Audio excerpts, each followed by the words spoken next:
Hey everyone, Tyson the Subaru Specialist from Subaru Prince George here. Today we're taking a look at the 2023 Subaru Outback Touring in that autumn green metallic. So we don't see a whole bunch of the touring models. This is one step up from our convenience, one above our entry, and this is below a wilderness and a limited and an onyx trim. So 23 got a facelift for the Outback. New front end, much larger, more aggressive grille. They changed the way that you mount the plate. The plate bracket actually bolts to the bumper, and then it's got these tabs that hook into the grille. So it's a little bit different. I can't say I'm a huge fan of it myself. I preferred the old style, but that's a very minor thing. Forward-facing circular LED fog lights before they were those vertical up and down strips. They've got this nice little C cutout. It's definitely more aggressive looking. I like it. I do like this new front end. And then the headlights got a change in shape. They didn't used to have this piece that cut in and this little piece underneath. They've got this bulge right here that you can't really notice until you're almost on top of it, but that's for light dispersal. But steering responsive, LED headlights, they're awesome.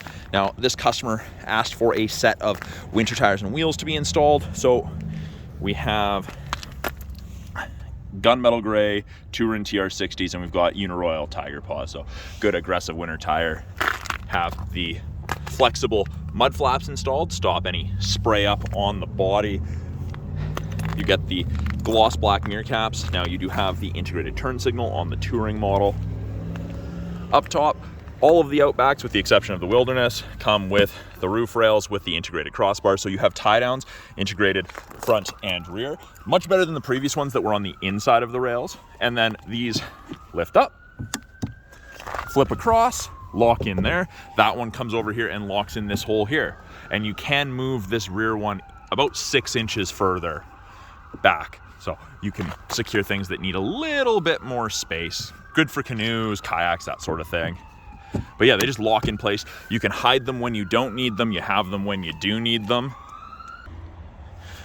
At the rear of the Outback, in the Touring model, this is the first trim level where we get the backup sensors integrated into the rear bumper, and those will do the reverse automatic braking, and they will apply the brakes if things you can hit something in reverse between speeds of 1 and 15 kilometers an hour. Now, we do have a proximity tailgate, so you can open it from the third button down on the key fob, press and hold. There's a button down here right between the stars, little rubber switch, or so long as the key's on your person, walk up, block the logo, it beeps, back up.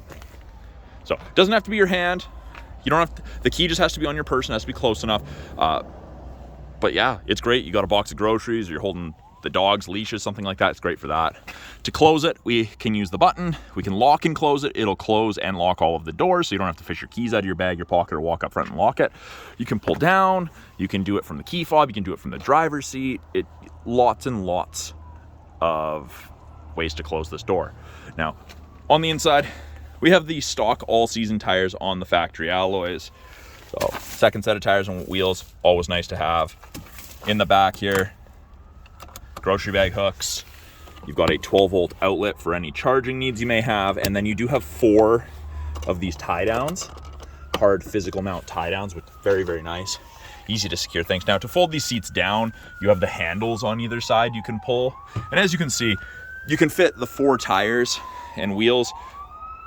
You have room for more. We used to fit these all standing up, and there was room for them, but then they would end up touching the carpet on the roof and sometimes leave a rub mark, and it wasn't worth taking that chance. So to close it, press, it locks. I don't know if you heard that there. It'll close, and then you'll get a flash on the taillight. Oh, when I move this tire, standing it up. If there's something in the way, it'll pop back up. There we go. And you could see that little flash right there. That's perfect. Now, we do also have 2-inch hitch with this little cover, which stops most of the grit from getting in. So you can use it for towing. These are rated to tow just under 2,700 pounds. If you get the turbocharged models, you can tow up to 3,500 pounds. So in the second row, which of course I'm not going to be able to, so it's locked because I locked it on the tailgate. So Subaru logo is the unlock button. Once does driver, twice does everything. Can't show you the amount of room that I would normally show you in the Outback because it's occupied by tires, but you've got good headroom. There's good legroom. I fit comfortably in the second row of an Outback. On the center console, you have vents for airflow and you have USB A and C sockets for charging. Map back pockets on the backs of both the front driver and passenger seat. So good storage. Bottle holders and storage in the doors. You've got it's not carbon fiber faux trim, it's just kind of a textured, it's quite nice. Soft touch. And then if you need it, child locks. Now, with it being a proximity key, to lock it on this door, touch the lines and it beeps. This lights up, you get front lights and rear lights, just indicating that it is locked. And then to unlock it, so long as the key's within 46 inches, hand in the handle and it unlocks. So from factory, it's set to only unlock the driver door. When you grab the driver door, you can adjust that if you want. On the driver door card, window lock, auto windows for rears and fronts, power window or mirror adjustment, and then your power locks. Bottle storage with, I guess, additional storage. And we do have a power driver seat. All of the Outbacks come with a power driver seat, including lumbar. And it's the same black cloth upholstery up front that it is in the second row. And then these headrests are adjustable depending how much tilt you like on your headrest, how far forward. And obviously the further forward it is, the closer to the back of your head it is, and the less likely you are to get whiplash if you ever get rear-ended. By the driver's left knee on the dash, the ability to open the rear hatch. Scroll wheel changes the brightness of the gauges, and then you can turn off the proximity sensor for the intelligent liftgate there, the proximity. If you are loading something on the back and you have your key in your pocket and you find that it's opening on you all the time because you're getting closer, you can disable that. I like it on though. This is a carpeted piece of dash. Same thing, that extends over here, little storage cubby. No storage cubby here though.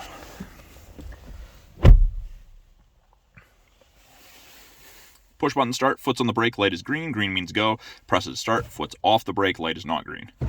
Foot on. Now you see those little LEDs flashing? Those are some indicators as to some things that are happening.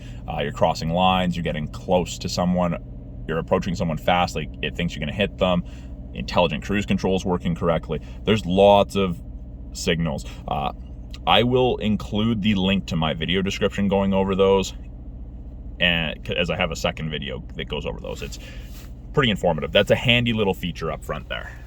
Now the steering wheel itself, you have adjustment down here. Just put your thumb in there, pull down, and it is both tilt and telescopic, so you can adjust it depending how you like to sit. Says roads may be icy because it hit 4 degrees Celsius, just to indicate because you can't see the temperature change. Left-hand side of the steering wheel. Now they have changed this for 23.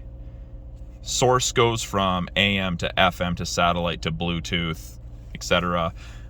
This is no longer your volume. This changes your small little center display here. Gives you a bunch of different information, estimated distance to empty, clock, thermometer, what you're listening to. And I don't know if you could hear it. It's got a nice tactile feel to it now. Little I button if a little orange indicator pops up and you're like, what does that mean? That's what that does. I also have a video covering that. I'll include that in the video description as well. Bluetooth and audio controls, and then the volume. That's a pleasant sound, and it feels nice to click as far as buttons go. I know that that's a nitpicky thing, but I quite like that. Right hand side, we've got our adaptive cruise and our lane centering. Both of those use Subaru's EyeSight cameras, these two black boxes. This is the latest and greatest EyeSight 4.0, the most up-to-date, widest field of view, detects pedestrians and cyclists much, much more easily. Just better system overall. But when you turn on the cruise, you got an image of the Outback there, and you can see there's 4 bars ahead of it. Do you know what? I'm going to move the car because there's that sun glare. I'll be right back. And we're back. So you can see there's 4 bars ahead of it. That's the follow distance behind the vehicle ahead of you that you'll follow at if you catch up. You can decrease the follow distance if you want to follow closer. Every time you press this down arrow, you lose a bar. 4 bars at 100 kilometers an hour is roughly 150 to 180 feet behind the vehicle ahead of you. It's pretty decent follow distance. Lane centering, it's active. Right now, it's not going to keep us between the lines. It needs to be adjusted. Right now, it would just beep at us if we cross the lines. So I go under driving assistance, lane departure, all functions. And now you can see there's illuminated gray lines on either side. They will illuminate white whenever the two cameras can see the road lines, or one of the road lines. It'll indicate which side it can see, and then it'll give you gentle steering input. It's an awesome feature. Heated wheel. Whole wheel is heated. It is absolutely phenomenal. Best thing ever in the winter. That, along with heated seats. You can't go wrong. 11.6 inches of touchscreen, and they've broken it into 3 portions. So I'm going to start at the top. So we kind of have a multifunction display here. So like on the Crosstreks and Foresters, you end up with a screen up there. This is kind of similar. Not as many screens because some of it's also integrated into here. But what you're listening to, water temp, oil temp, average speed, you can change those around. If I wanted to get rid of average speed, I just press average speed, and let's put calendar. And you can see it's Saturday the 11th. Got weather. That's part of the satellite radio trial that you get. It's 3 months with most new Subarus. And then you get access to X mode, which is like 4x4 low in a pickup. So for that extreme off-road rough terrain stuff. Below that, we've got our main screen, radio, media. That's Bluetooth, aux, USB, wire. Under here, wireless, Android Auto, and Apple CarPlay as soon as you hook up for Bluetooth. You do get a 3-year trial to the My Subaru Connected services with most new Subarus, so that'll allow you to remote start your vehicle from your phone so long as you're within cellular signal and your phone has Wi-Fi or data. You can also start it from a desktop, laptop, tablet, whatever you can log into with Wi-Fi or data. Car info, driving statistics, you can set maintenance reminders. Speaking of maintenance, Subaru says every 6 months or 10,000 kilometers is when you require service. Here in the north, we're considered a harsh environment, so 6 months or 8,000 kilometers, whichever comes first. You can turn off the display. You can turn on valet mode. You've got traction control, which is vehicle dynamics control, and you can turn on auto vehicle hold right from a button. And you can add additional shortcuts if there's a screen or setting that you go to all the time. Below that, we've got access to vehicle control, driving assistance, more settings, didn't mean to do that. Cruise control, how fast it accelerates. You can make it fast, you can make it slow. Very, very efficient. Whenever you get out from behind the person you're following and it start accelerating, it's for that. Steering responsive headlights, if you don't like them, you can turn them off. And then the auto start stop, you don't have to do it from that screen. You just press that and it's deactivated. And you can see on the very bottom there, bottom left, A off, orange. That means that the start stop is disabled. Turn it back on. It does default to on. That's a regulations thing. Then we have our climate controls. So this is the portion of the screen that's changed the most, and something that most people really, really like that has changed. So heated seats are now on their own individual button on the front of the screen. You used to have to go into the climates to adjust it, and you used to only get the driver's side or the passenger side. Right now I have both, and I can choose where I want my airflow. I can choose 2 separate temperatures all at once. This is much more cohesive, much better overall. The fan strength buttons are larger, the on-off button's larger.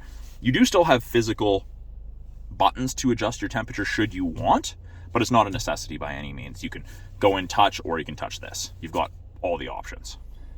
Below that, we have wireless phone charger. White light means that it's ready to accept a device to charge. Blue means it's charging when you put a device in there. So it's not a whole bunch of space. So some people with larger cases, you're gonna have to pull your phone out. So especially those wallet cases, they don't fit in my experience. USB A and C sockets for charging. Aux for listening to music. We have park brake. And now to turn it off, you push down on it, but it didn't go off, and it says, put your foot on the brake. So foot's on the brake, then it comes off, and it's off. They're assuming that if you have your parking brake on, you're probably in a fairly steep situation, and they don't want someone to accidentally bump it by pushing down on it and disabling it. Now, automatic transmission, CVT, you do have a manual mode. If you want to select your own gears, right paddle is upshift, left paddle is downshift. You can see right there it says second gear, first gear. So it'll let me start in second, but it's not going to let me try to start in 6th or fifth gear, whatever it's simulating. So you get a little bit of control. I like using the paddles for downshifting, going down hills, holds me back. I don't wear out my brakes that fast. We've got 2 cup holders. Now these are really, really deep. So they've provided a donut drink raiser. So one of them. So if you get medium coffees or small coffees in the side without the drink raiser, it's going to be in there. You're going to be able to just grab the lid. This makes it much more easy to access your beverage. Right here, center console with a 12-volt outlet. There's a place to run your cords if you're charging anything so you don't crush them. And then you have a card or change holder right there. Now, my absolute favorite feature in any vehicle, auto dimming rear view mirror. There is no switch to flick. It just automatically dims when someone has their high beam on behind you. You do have an integrated compass, and I don't know if it'll focus on it, but you do have 3 buttons. That's your home link system. You can hook up to 3 separate garage doors to your mirror. You don't have to carry a bulky visor on your sun visor or anything like that. It is phenomenal. Up top, we have sunglass storage, and then we have SOS and roadside. That's part of the 3-year trial of the connected services that I was talking about previously. We've got our door light switch. So I set it to door, so whenever a door opens, your map lights come on. Can't really see them during the day. Then you've got your sunroof control. So it is a tilt and slide roof with a manual shade. Now, if you open the glass, it'll drag the shade back, which is good.